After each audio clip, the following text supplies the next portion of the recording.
In today's video, we're going to tackle a request. But first, before we get started and build this, let's take a look at this quick commercial.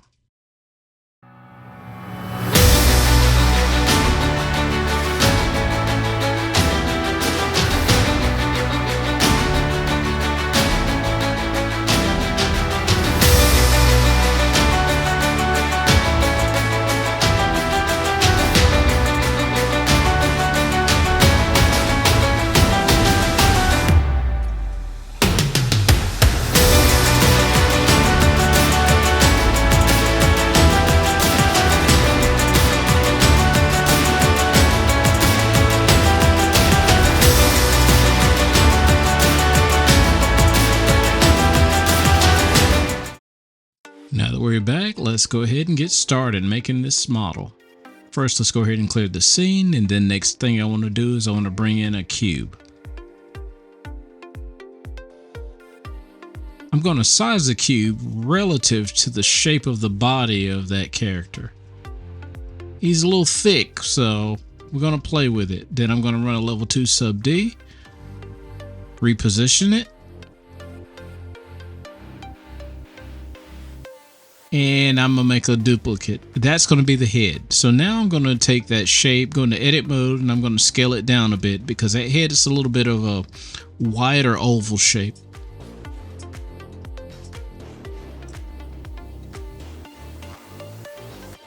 Just kind of playing with proportions here to make sure it looks right. You guys can't see it, but I'm actually looking at reference off screen. And I'm going to bring in another duplicate, and that's going to be the tail.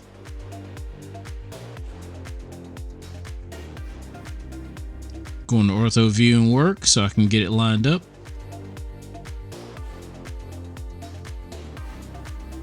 And I'm going to scale it out a little bit wider on the x-axis.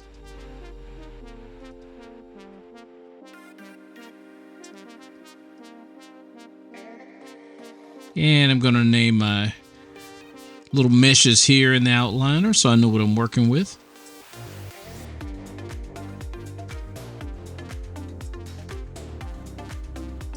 And let's select all these guys and put them in the collection.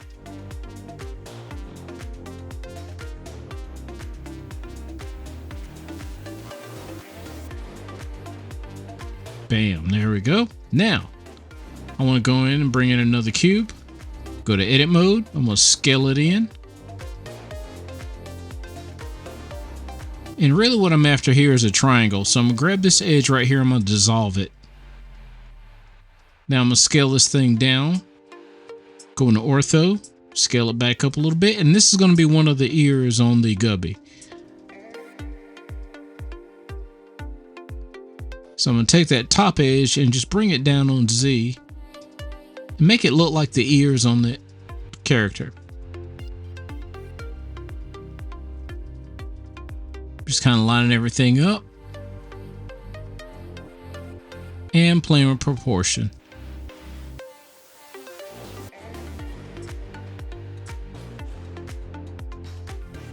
Alright, now go in the front ortho and I can line it up with this head. And just so we don't have to do this twice, we're going to use a mirror modifier to make life easy for us.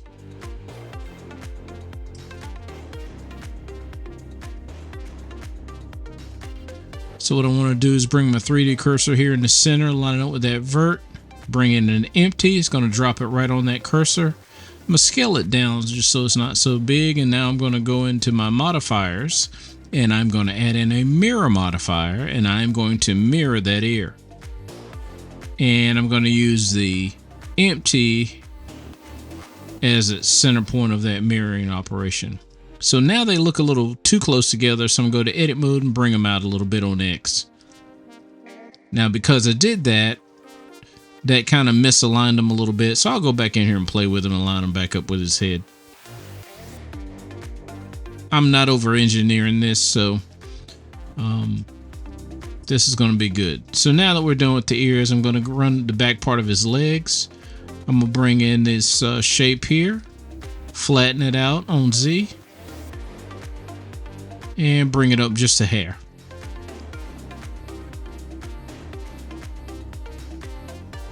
Now I want to bring in another cube, and I'm going to edit mode and scale it down. And I'm going to elongate it on the Z-axis. This is going to be one of the legs.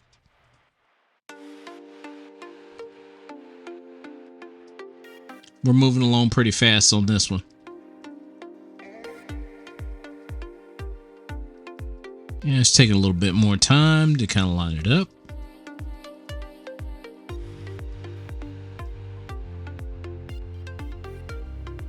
Now I'm going to use a loop cut, and then I'm going to bevel said loop cut and subdivide it with a level 2 sub D. And I'm just going to move the leg up into position so it looks right. Now I'm going to mirror that one as well.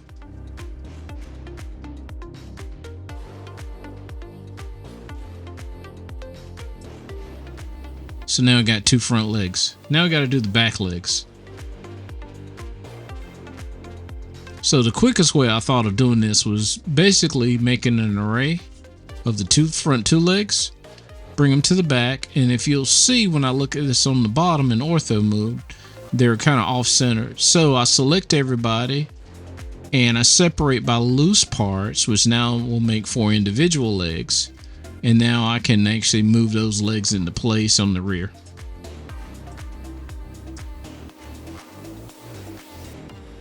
I lose my array in my mirror, but that's okay. I don't plan on moving those legs anymore. And then I grab them all and put them in orientation like they should be. So now I'm grabbing the whole model and I'm going to shade auto smooth. Now I'm going to bring in a plane mesh and I want to size it up 7 times.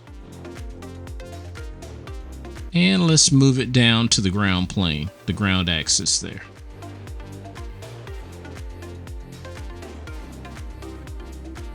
Now I'm going to grab my model and I'm going to bring it down to where the legs are touching the ground plane.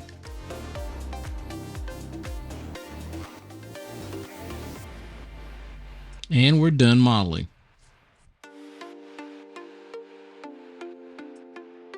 So now let's go into look dev mode and let's start working on a couple little things here. I made a very basic shader for the ground plane. Just want it a little bit darker because the model itself is going to be white. There's really no detail to it if you look at the actual Forsaken Gubby. I'm going to bring in a light, an area light here, and I'm just going to reposition it so the light's kind of hitting him from the back angle a little bit. Seems to be a pretty famous pose of that character. And now I'm going to texture paint, and I basically made a vector based image, and I'm going to apply it because it's a PNG here. I'm going to apply it to the front of this model.